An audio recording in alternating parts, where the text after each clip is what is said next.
welcome back to another exciting episode of Excalibur CCG TV's Talking Comics. We may have filmed this 4 times already. That's okay. This is a show where we talk about things hitting the shelves. This week of June 26, 2019. I'll start this time. Okay. Canto number 1 of 6. That's Canto with a C. From IDW Publishing. They got a lot of stuff this week. From Yes, they do. David M. Booher. Instead of Booher, it's got an H, so it's like Boo-her. And then also Drew Zucker. Canto's adventure begins. Enslaved for generations, Canto's people once had hearts. Now they have clocks. When slavers damage a little tin girl's clock beyond repair, Canto must brave his strange and fantastic world to bring back her heart. Because you assume they once had hearts as like a species, and then they just stopped having them, but no, they just take them away and put them somewhere, is what I get from this, having read it so many times. Can he overcome the dangers that await to save the one he loves? Oh, so he loves this little girl, I guess. I don't know. An all-ages fable inspired by Wizard of Oz and Dante's Inferno. Those famous all-ages books. Alright. Also, from IDW. This is Crow, Hackslash, Which number is an 1. interesting combination. Yes, it is. Who's it from? It's from IDW. Well... And it's 1 of 4. And it's written by Tim Seeley, and art by Tim Seeley and Jim Terry. Not to be confused with Tim Jerry. The crow flies, a soul is brought back, but something is wrong. Angeles Cero won't stop killing on her quest for revenge, and the bodies are piling up. Now, slasher hunter Cassie Hack and her monstrous partner Vlad are on the trail of the crow killer, assuming her to be one of the mass murderers they've hunted for years. But they aren't the only force trying to make the universe right again. There's a crow involved. Somewhere. Crow killer. Maryland Manor. 1 of 4 from IDW Publishing from Magdalene Visaggio and Marley Zarcone. Like calzone, but Zarcone. The opposite way. Where were you in 81? I was in high school. I was but an egg. Probably drinking beer or something. When the White House goes... What? The story? No. Oh. I just remembered the zygote thing we did. Oh, yeah. Zygotes are not eggs, they're becoming fetus stuff. When the White House goes dark for 17 days in August, the president's spoiled daughter and her best friend Abe, who claims to be possessed by the spirit of Abe Lincoln, throw a rager at 1600 Pennsylvania Avenue, unearthing long dead historical figures and government secrets that are better off buried. Sex, drugs, rock and roll seances as like one phrase, and secret passageways lead to multiple time-bending mystical romps where past and present collide, but at what cost to Marilyn Kelleher? Something like that. The world at large, and music television. I know what MTV stands for. It stands for music television. Yes, it does. Alright, not by IDW. This is from American Mythology Publication. They do stuff like Casper and Pink Panther. And Underdog. Wendy the Witch. Yes. And Rocky and Bullwinkle. Yes, but then sometimes they have Edgar Rice Burroughs. Yes, they do. This is Princess of Venus, number 1, written by Pat Shand. Art by Alfred Something like that. At last, Dware, the Princess of Venus, gets her own comic book origin story. The mysterious princess has proven herself a capable fighter alongside Carson Napier in the Edgar Rice Burroughs universe, but how she obtained her fighting prowess has been a mystery until now. Before a strange Earthman named Carson crashed upon Amtor, a swashbuckling princess was forged, evolving from coddled royalty into a fiery fighter.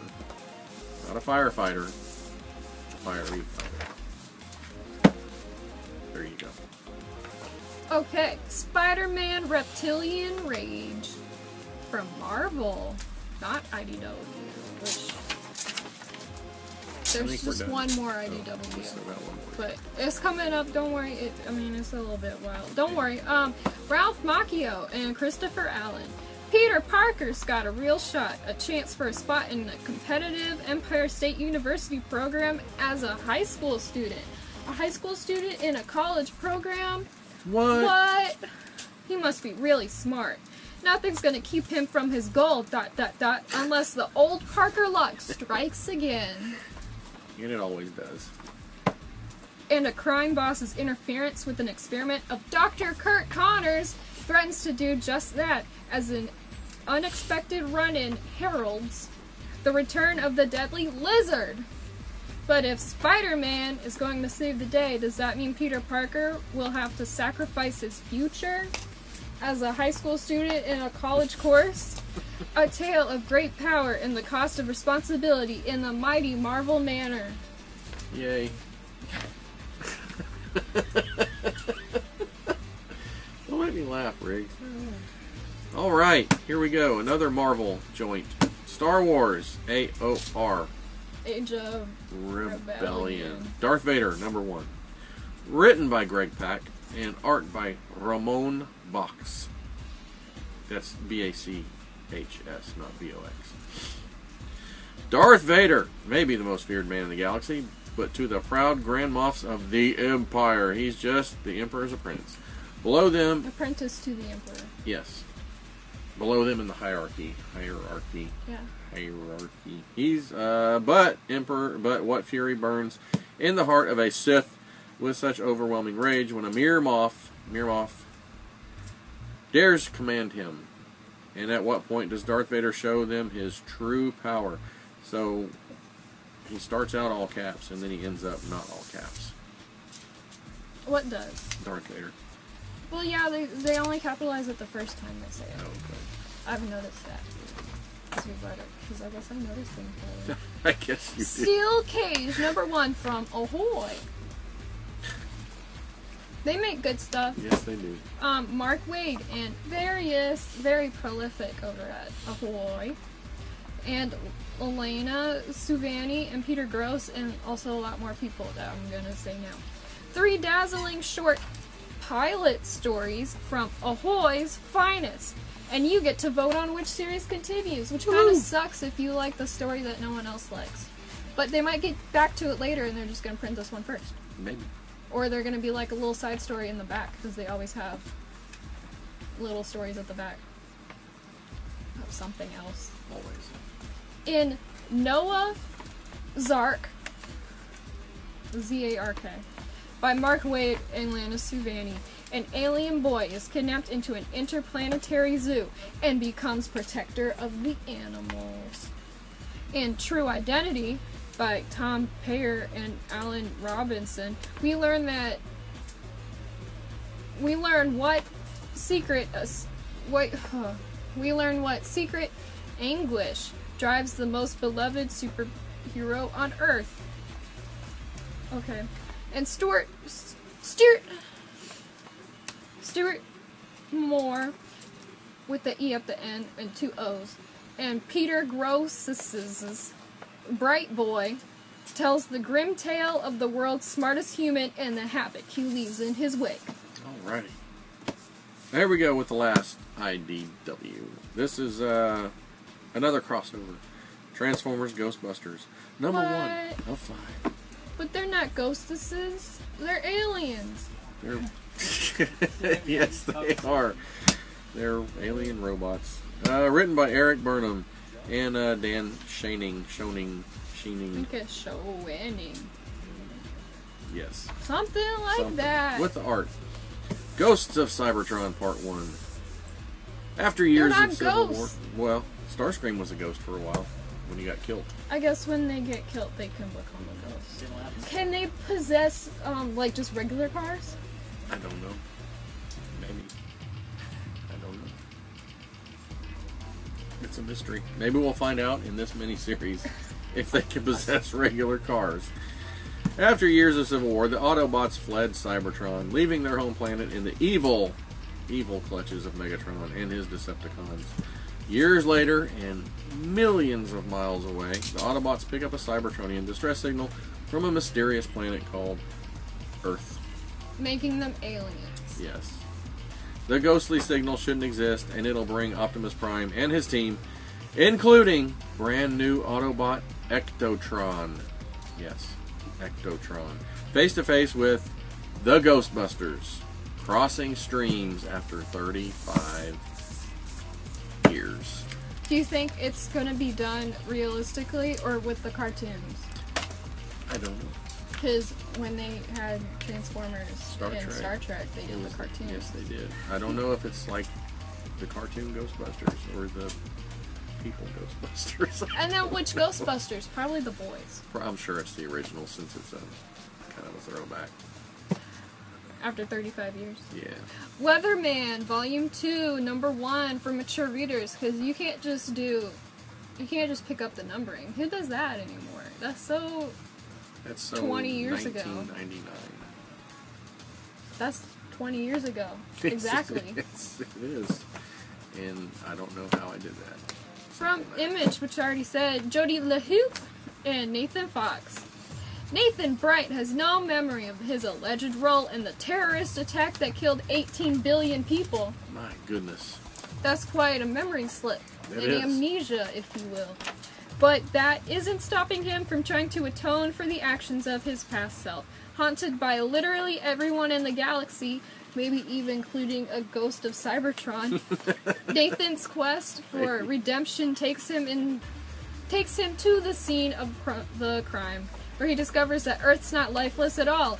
It's monstrous. Ooh, but not scary. monstrous. Whatever that comic book is. Isn't that called Monstrous? Monstrous, yes. But this is Monstrous. Yes. Monstrous. Monstrous. Anyway, Marvel Comics. Wolverine. Exit Wounds number 1. Another 80th anniversary Marvel celebration thing with old creators. Chris Claremont and Various, who's done a lot of work at Marvel, and Salvador LaRocca and Various. Even more work at Marvel. That's right. He goes by many names. Patch, Weapon X, Logan. But most just call him the Wolverine. The Wolverine. The Wolverine. Not just Wolverine, the Wolverine. Join Marvel's greatest storytellers for 3 brand new, untold tales of the X-Men's deadliest member. Blood, Broads, and Blades. You asked for it, bub. You did. You asked for it. You asked for it. Somebody out there asked for it. I didn't, but somebody out there did. Okay, now's the part of the show where we talk about things that came out already. Yes. There's something in my eye.